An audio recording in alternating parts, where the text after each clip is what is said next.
Selamat datang di update makroekonomi Sukor Sekuritas. Cuan Troopers, inflasi Amerika Serikat di bulan September tercatat tumbuh di atas ekspektasi sebesar 2,4% year on year dari 2,5% di bulan Agustus. Secara konsensus diekspektasikan tumbuh 2,3%. Untuk komponen inflasi inti tercatat tumbuh 3,3% dari 3,2%, sedikit di atas konsensus sebesar 3,2%. Hal ini menimbulkan sedikit kekhawatiran bahwa inflasi masih membandel dan sulit turun ke target 2% The Fed. Melihat data inflasi di AS saat ini, sebetulnya laju inflasi sudah mengarah ke 2%, meski dengan pergerakan yang sedikit lambat. Dari sisi data tenaga kerja dan penjualan eceran yang terus menurun, mestinya ruang pemangkasan oleh The Fed masih sangat lebar, dengan kemungkinan setidaknya masih ada 50 basis point untuk dipangkas di sisa 2024. Kemudian kinerja penjualan eceran di Indonesia tercatat tumbuh lebih tinggi. Ini mengindikasikan bahwa tingkat konsumsi di Indonesia masih menunjukkan tren positif.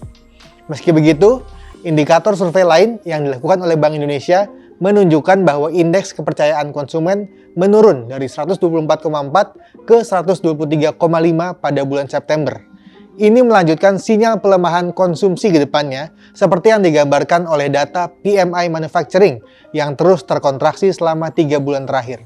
Dari sisi pasar obligasi, imbal hasil surat utang pemerintah 10 tahun selama sepekan terakhir cenderung turun setelah pekan lalu mencatat kenaikan dan sempat menyentuh 6,8%. Per hari Kamis 10 Oktober lalu, imbal hasil ini turun ke level 6,68%. Jika mencocokkan data arus modal asing yang dirangkum oleh Bank Indonesia, memang pada pekan lalu asing mencatatkan net buy pada pasar obligasi Indonesia sebesar 6,1 triliun rupiah, setelah mencatatkan net sell pada pekan sebelumnya sebesar 1,3 triliun. Ini salah satu pendorong turunnya imbal hasil obligasi benchmark yang 10 tahun. Kemudian nilai tukar rupiah cenderung stabil dan menguat selama seminggu terakhir setelah terkoreksi signifikan pada pekan lalu. Pada Senin 7 Oktober, USD IDR ditutup melemah ke 15.700 setelah beberapa pekan terakhir sempat menguat sampai menyentuh 15.100. Setelah tren pelemahan dari pekan lalu, USD IDR belakangan sempat menguat ke kisaran 15.600 per hari Kamis 10 Oktober kemarin. Kami melihat bahwa pelemahan rupiah ini lebih condong karena faktor sentimen daripada faktor fundamental. Mengingat indikator-indikator ekonomi yang ada saat ini menunjukkan bahwa fondasi untuk nilai tukar rupiah terapresiasi justru kuat.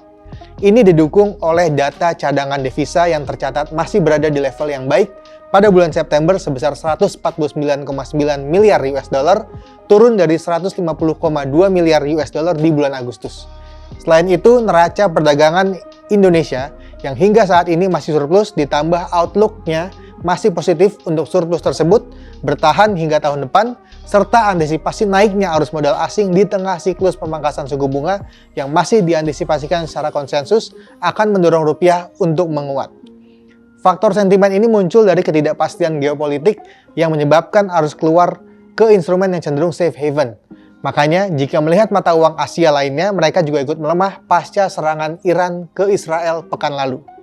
Pelemahan ini diakibatkan masuknya modal asing ke pasar keuangan US yang direfleksikan pada menguatnya dolar indeks pasca rilis data pasar tenaga kerja yang cenderung menguat pada pekan lalu.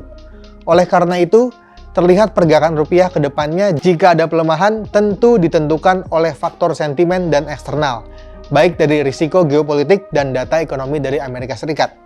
Karena dari sisi domestik justru cukup positif untuk menyokong kinerja nilai tukar rupiah ke depannya.